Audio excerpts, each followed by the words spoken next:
The ultimate battle between Ultra Instinct Goku and Cumber has finally reached its peak as Super Dragon Ball Heroes Anime Episode 6 is now officially in the history books. Right now we're going to further analyze, dissect, and break down the events of the latest Super Dragon Ball Heroes episode in order to gain a better understanding as to what we saw in this episode in comparison to what we've seen prior in Super Dragon Ball Heroes. Now right from the start we have ourselves Xeno Super Saiyan 4 Vegeta and Xeno Super Saiyan 4 Goku fighting Fu. Now from the beginning I felt as if this fight was really underwhelming because they didn't really display any feats between Fu and the Xeno Super Saiyan 4 warriors, but instead it was very momentary before we see Cumber basically descending down onto a cliff, powering up his energy back down in base form, while everyone else was feeling the effects of his power. Assumingly enough, he has gained somewhat of a Zenkai boost because everyone that was witnessing Cumber power up seemed to be very shocked, so I'm only assuming here that Cumber, as he touched down on the cliff itself, was basically challenging everybody and fighting him once more. And I have to say, I do strongly feel that Cumber is one of the best things that's ever happened in Super Dragon Ball Heroes because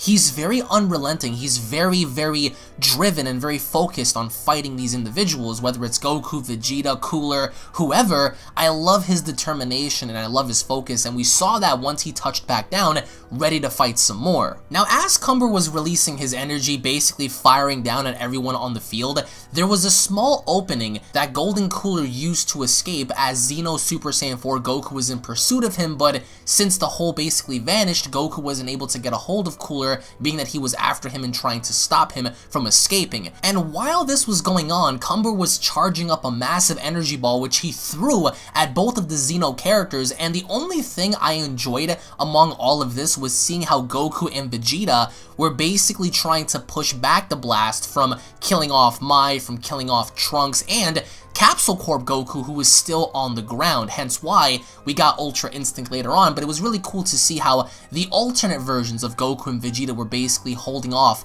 Cumber's attack, which I don't understand how, because if Vegito, both incarnations of Super Saiyan Blue and Xeno Super Saiyan 4, were unable to fully counter this massive attack that Cumber had unleashed, then how are these two individuals separately able to hold this blast off? It was really wonky to me, but I did enjoy the struggle itself because the two Xenos had no chance of even surviving this until Capsule Corp Goku opened up his eyes, and the blast that Cumber had fired down on Goku and Vegeta originally just diminished. It just evaporated in space. It was crazy. The scenery, the visuals, all of a sudden this white light appears, and through it, Goku steps out from Ultra Instinct Omen and opening up his eyes and having the white hair be revealed. Mastered Ultra Instinct is back, and the way it happens, it just seemed a little weird, but nonetheless, I loved how the other version of Goku and Vegeta were just dumbfounded as to what Goku had just achieved. And once Goku taps into Ultra Instinct, he just zips in front of Cumber. Cumber tries to attack him, fails, and Goku just one-shots him into the ground.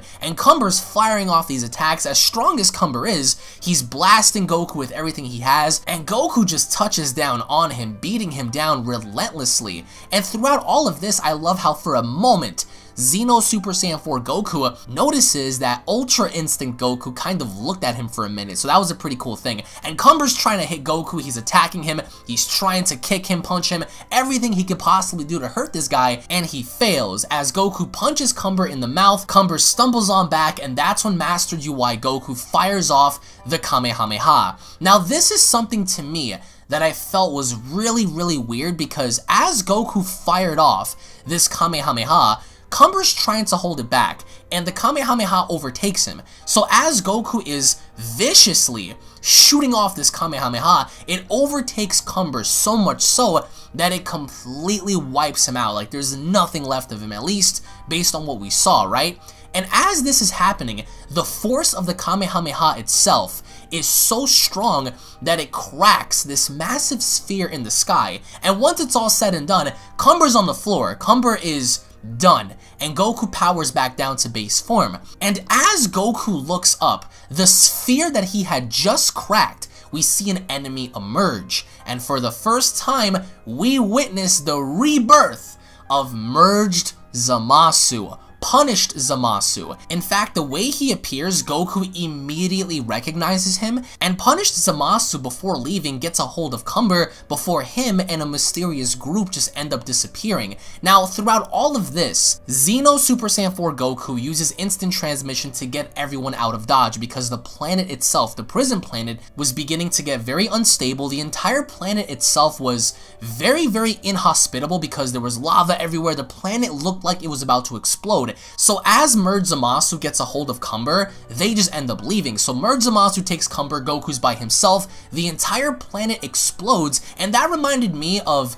Goku on Namek when we first got that introduction after his fight with Frieza.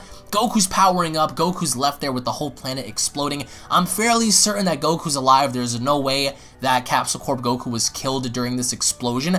But overall, this episode, even though once more, it was incredibly rushed, it was about, I would say, 8.5 minutes when you remove all the commercials and advertisement in the beginning. It was just about 6 to 7 minutes, and I really did enjoy a few things, even though this entire episode just seemed meh.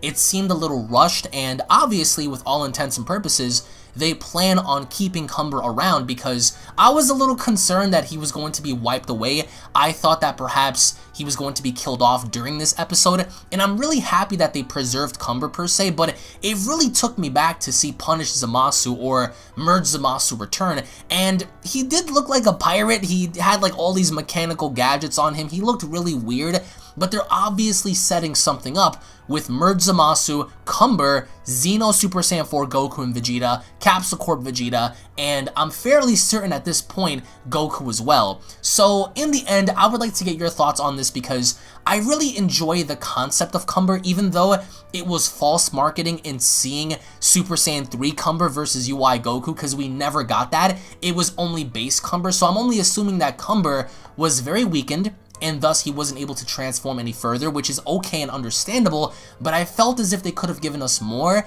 if they only gave us a bit more development for his character and explaining further how he got so strong, why he continues to grow strong in power, and what in the world happened with Zamasu, how in the world did he survive, and what this means for the future of Super Dragon Ball Heroes. So UI Goku, it was very underwhelming, I guess you could say, because he didn't really do anything other than one massive Kamehameha and dodging Cumber's attack. So it was what it was. Don't expect much. But for the visuals, it was okay. After watching the Broly movie and seeing this, you can clearly tell the difference in fluidity and quality. But I would like to get your thoughts in the comment section below, guys. Thank you all so much for watching. Once more, if you guys enjoyed the episode, let me know down below if you guys hated it. Also, if of course you guys are new to this channel, hit that subscribe button, guys. Slap a like down below. Tune back in for more, and I'll be seeing each and every single one of you guys down in the comment section below. Have a great day, everybody.